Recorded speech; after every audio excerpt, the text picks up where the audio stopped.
Merhaba, kanalıma hoş geldiniz. Bugün sizlere alan grafiği ile iki farklı açıdan yaş veya nüfus piramidi grafiğini nasıl yapabileceğinizi öğretmeye çalışacağım.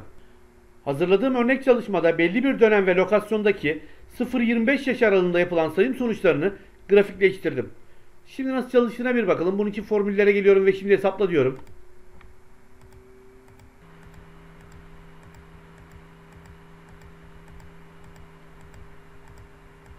Şimdi yapım aşamasına geçebiliriz. Bunun için şuradaki değerlerimi alıyorum. Kopyalıyorum. Sayfa 2'de şuraya özel yapıştır değerleri, özel yapıştır biçimleri diyorum. Şimdi burada erkek ve kadın verilerimi seçiyorum. Ekleye geliyorum. Şuradan 2B alan grafiğimi seçiyorum. Şunu biraz büyüteceğim. Dikkat ederseniz benim burada istediğim sonuç, yani şuradaki görüntü olmadı. Bunu sağlamak için şöyle bir şey yapacağız. Şuraya tekrar kadın diyorum ve şunu seçip shift eşittir diyorum. Eksi şuradaki kadın değeri. Bunu aşağı doğru çektiriyorum. Tekrar grafiğimi seçtim. Buradan kadın değerimi şu tarafa çekiyorum ve enter.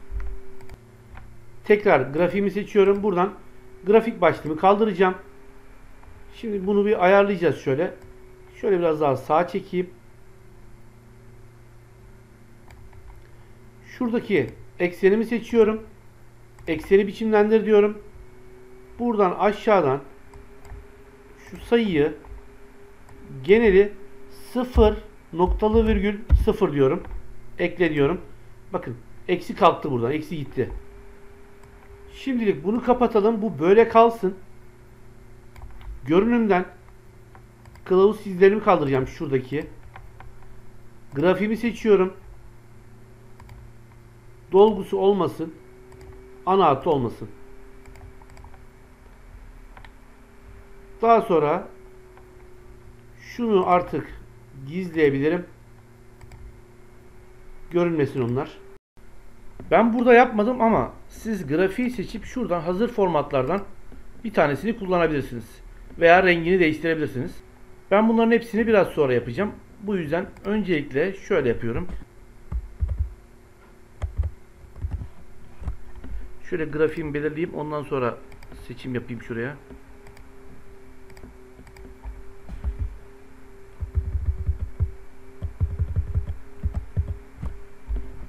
Kopyalıyorum bunu. Şuraya geliyorum. Ve buradan özel yapıştır. Bağlı resim diyorum. Şunu seçiyorum. Daha sonra bunu şöyle döndürüyorum 90 derece. Tabii biraz küçültmem gerekiyor.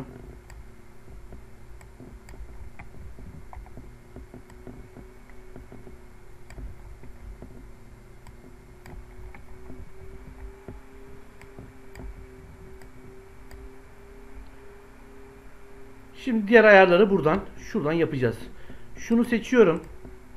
Ekseni biçimlendir diyorum. Buradan hizalamadan şunu şöyle bir döndürelim sırasıyla. Evet, bu uygun. 270 derece. Bu seçiliyken biraz kalın yapalım ve büyütelim. Daha sonra şunu seçelim.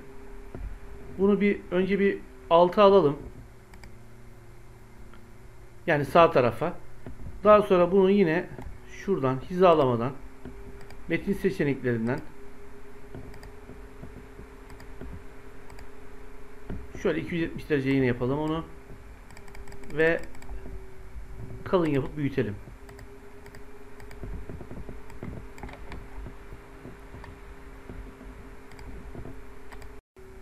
Şimdi şurasının rengini değiştirelim.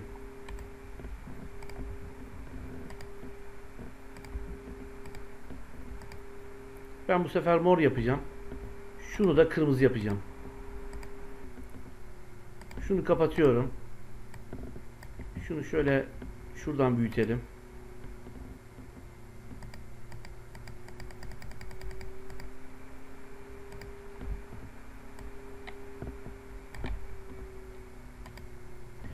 Eğer ki şunun görülmesini istemiyorsanız bunu sağ tarafa doğru şöyle. Şunu tabi escape diyorum. Kopyaladan kurtarıyorum yani. Ekle diyorum ve bunun sağ tarafa gitmesini istiyorum. Bu şekilde sadece bu görünüyor. Daha sonra şurayı, şurada hazır formülümü alacağım. Şöyle göstereyim. Şu ikisini alıyorum. Ctrl C, şuraya yapıştırıyorum. Daha sonra şunu alıyorum. Ctrl C. Şuraya yapıştırıyorum ve aşağı doğru çektiriyorum. Formüller şimdi hesapla. Şunu beyaz yapalım. Şu görünmüyor.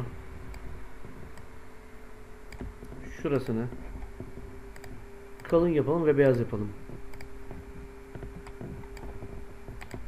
Formüller şimdi hesapla. Bu video ile ilgili anlatacaklarım bu kadar. Verdiğim bilgilere sizlere faydalı olacağına inanıyorum. Kanalıma abone olup bildirimleri açmanız halinde bundan sonrasında yayınlayacağım faydalı paylaşımlardan haberdar olabilirsiniz. Beni takip edip çalışmalarımı izlediğiniz için teşekkürler.